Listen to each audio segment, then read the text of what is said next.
Okay, now this does kind of rely on the fact that you remember what a sector is from geometry, and if not, we'll show you. Okay, circle. Okay, think of a circle, think of a pie, your favorite kind of pie, and you're cutting out a slice. All right, if you cut out a slice of pie, then that right there is going to be our sector. So our sector is this area right in here. Okay, so it's a piece of pie. And I can calculate the area of that. All right, just like when we did areas of circles and rectangles and triangles and squares. Okay, those were the things we introduced to you in what, middle school? All right, geometry. Okay, but now this is not any of those known shapes, right? It's a different shape. It's got two straight edges. It's got the curved arc part. So then we need a new formula for that. Okay, so our formula, capital A equals 1/2 r squared theta. Okay, so again, a pretty straightforward, simple formula. The math is not going to be hard. All right, the distance from the center of the circle to the edge of the circle is your radius. All right, so there's our radius squared. All right, our theta, all right, remembering what we did on Monday, you've got to go counterclockwise to make it a positive angle. So that's going to be my theta. Okay, going counterclockwise there. All right, now just like our formula from Monday when we did that arc length formula, that theta has to be in radians. So must be in radians. Okay, it must be in radians. And then since it would be area, then if the radius is feet, the area would be feet squared. If the radius was in inches, then the area would be inches squared. Okay, so pretty straightforward. All right, so this is a formula you're going to have memorized by Friday, along with the one from Monday. Okay, all right, let's say they tell you to find the area.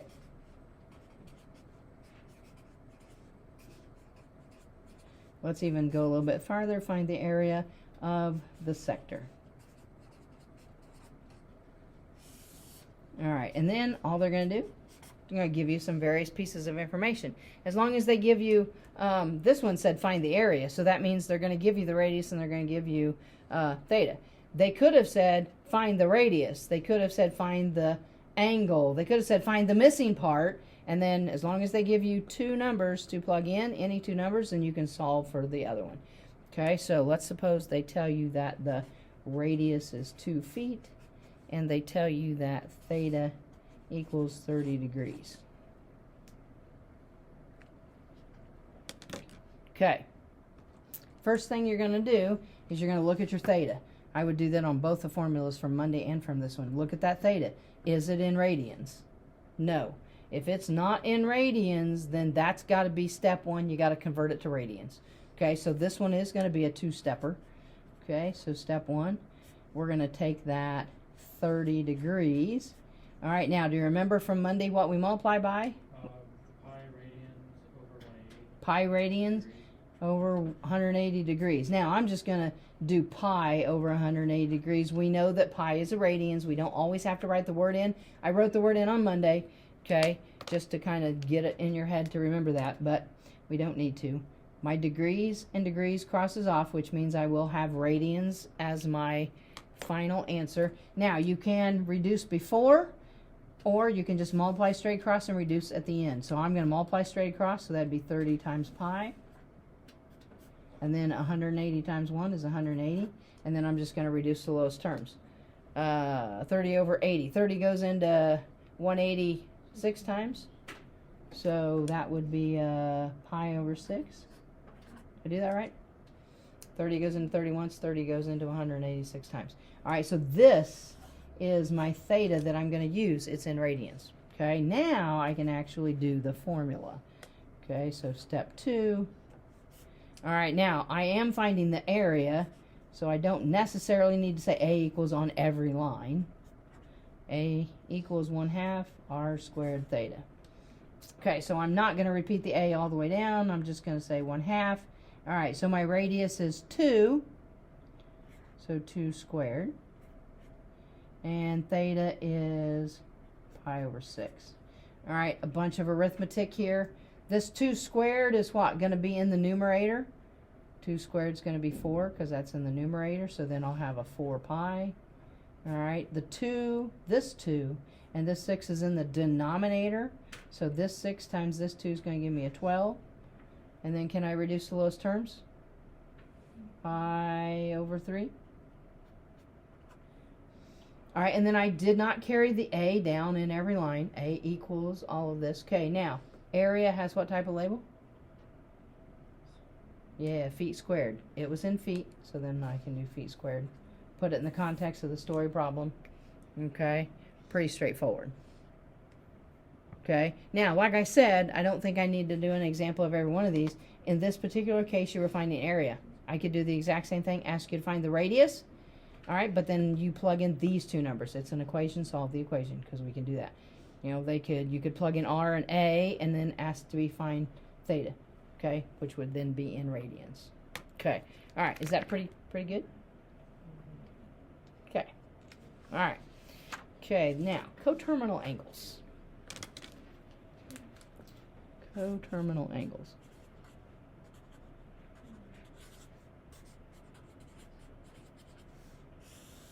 Okay, we're going to write this out in words for a definition. Okay, so it is plural, which means coterminal angles is always in a pair. You got to have 2 of them. All right, so it is 2 angles with the same initial and terminal sides.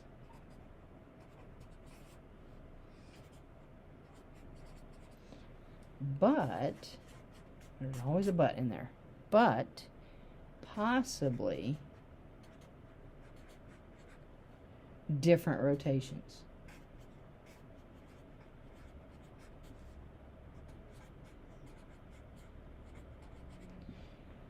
Okay, because on Monday we talked about that, you know, going, if we go counterclockwise it's positive, if we go clockwise it's negative.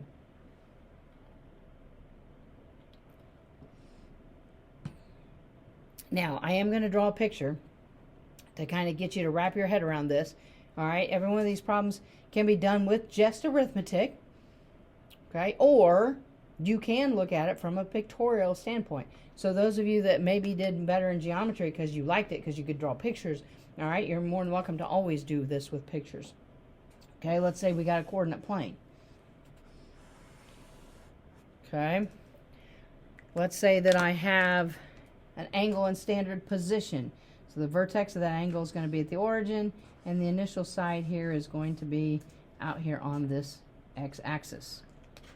All right, if I go counterclockwise around to create my angle, if I go this way, I am creating a positive angle. So let's just say I go somewhere in between, you know, in that third quadrant, come out.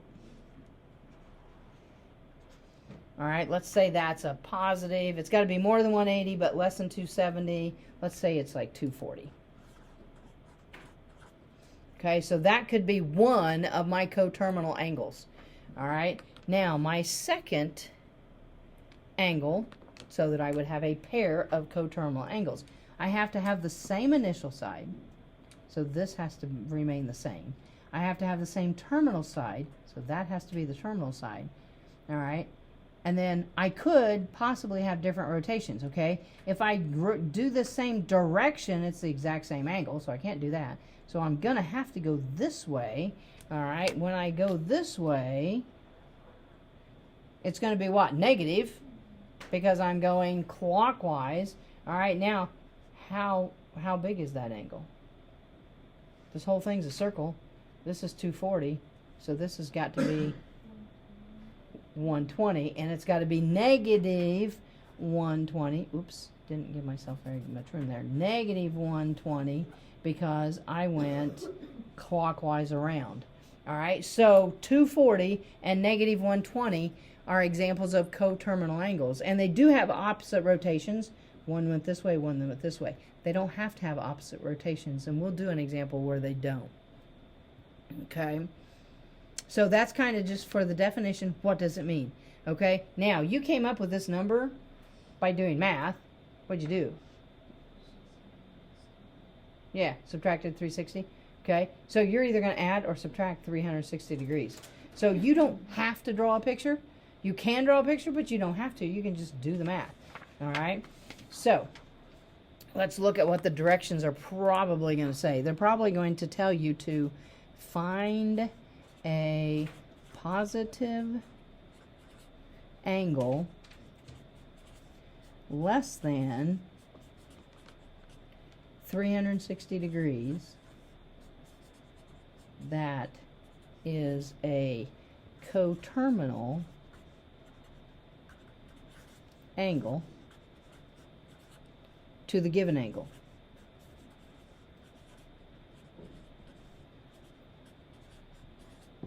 Okay, that's going to be our direction. So yes, they are going to be kind of wordy.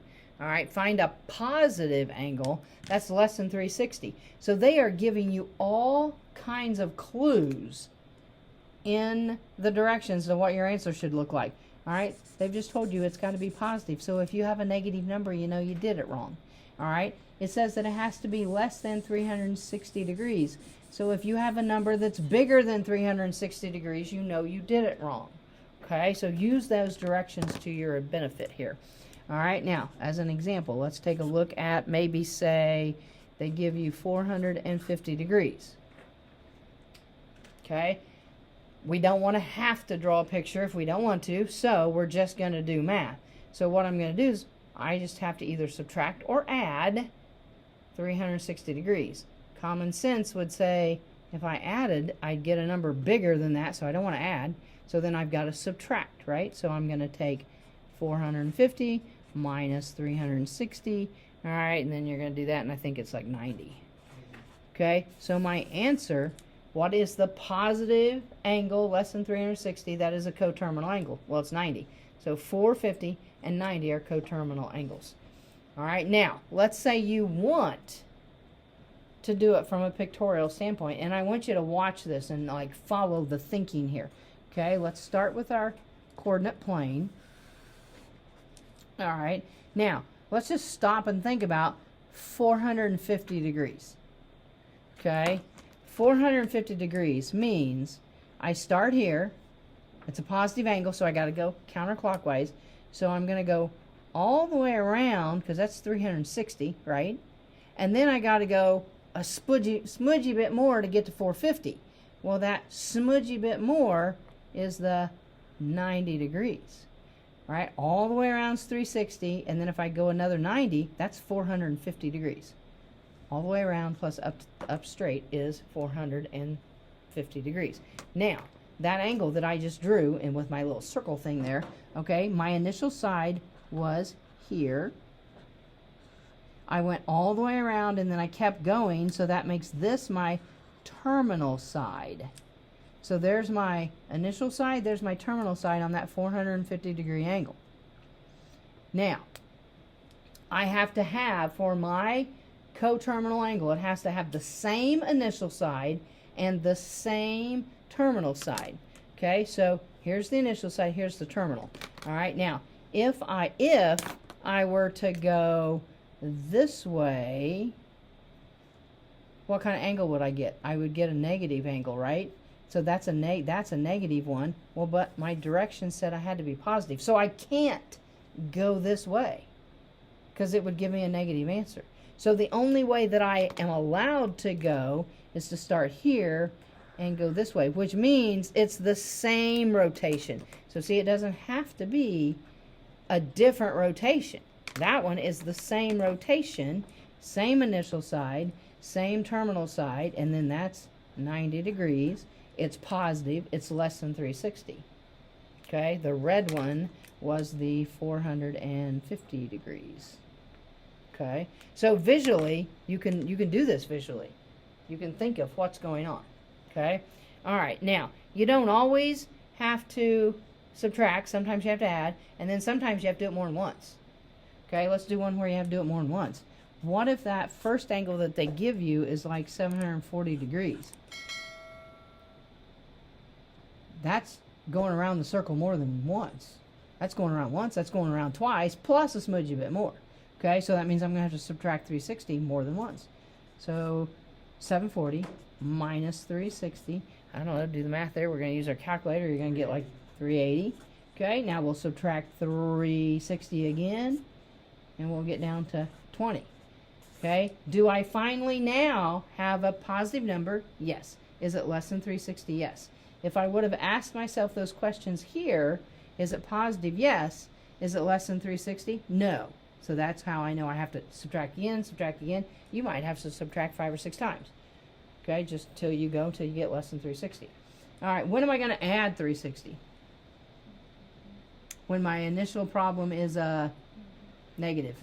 Okay, so if I had a negative 260 degrees, okay, it doesn't make sense if I add, or if I subtract 360, I'd get negative 500, 600 and something. So I've got to take the negative 260 and I've got to add 360. And again, however many times, if I add that, let's see, what do I get, 100? And it is positive, it is less than 360, so I only had to add it once. All right, so you don't have to draw pictures on these, you just have to think a little bit. Now, I started with this because degrees are easy, because we like degrees, right? The only thing you've ever done up to this point is in degrees. All right, you also have to be able to do this in radians. Okay, so the only difference is, instead of it saying 360 right here, it's going to say 2 pi. All right, so instead of subtracting 360, I'm going to subtract 2 pi. I'm going to subtract 2 pi, or I'm going to add 2 pi. Okay, now let's do some just so you can see it, because it's going to end up being, you got to add fractions, you got to subtract fractions is what this is going to turn out to be. All right, I'm not going to write the directions. Okay, so we're finding a positive angle less than 2 pi. That's a coterminal angle. Okay, so let's suppose they give me 17 pi over 6. All right, those radian measures are going to be fractions. Okay, those radian measures are going to be fractions. Okay, so it's positive. So when it's positive, we subtract. So I'm going to subtract 2 pi. Now, I'm going to show all my work. Okay, 17 pi over 6 minus, I'm going to make 2 pi into a fraction. So 2 pi over 1. Okay, when I'm adding or subtracting fractions, I have to have same denominators. So that means I'm going to multiply this one by 6 over 6 to get those common denominators. Okay, so I'll have a 17 pi over 6 minus a 12 pi over a 6. And then I can do my math. 17 minus 12 is going to be like 5. So 5 pi over 6. All right, as long as that is less than 2 pi, okay, then you are done. If it's more than 2 pi, I'm going to have to subtract again. All right, for those of you that can't figure out whether or not that's less than 2 pi, I'm hoping you can really easy. But if you can't, all right, convert it to degrees and see if it's less than 360. Do 5 times 180 divided by 6 gives me 150 degrees. So this is 150 degrees. So if you don't like radians that much, convert it to degrees and then see if it's less than 360 degrees. Okay? All right, so was that one not too bad? I mean, you got to get common denominators. We don't like fractions. Everybody follow me? Okay, it's positive. It's less than 2 pi. We're good. All right, let's do one where we have to add. Okay, let's say they give me negative pi over 12. Okay, it's a negative number initially, which means I've got to add, right? So I'm going to take my negative pi over 12. I'm going to add 2 pi, but I want to form it into a fraction because I'm trying to add fractions. All right, I need common denominators again. So I'm going to multiply by 12 over 12. Okay, so negative pi over 12 plus, let's see, 12 times 2 is 24. Pi over 12. So now I got my common denominators. And then negative 1 plus a 24 is going to give me 23 pi over 12. All right, again, you ask yourself, is that less than 2 pi? All right, if you are struggling, you shouldn't, but 23 divided by 12 is less than 2. Okay, so it is less than 2, but if you wanted, convert it to degrees. 23 times 180 divided by 12 gives me 345 degrees. Okay, so this is equivalent to 345 degrees, which is less than 360. So I only had to add it once, so I'm good. I'm done. It's as small as it's positive, and it's as small as I needed it to be.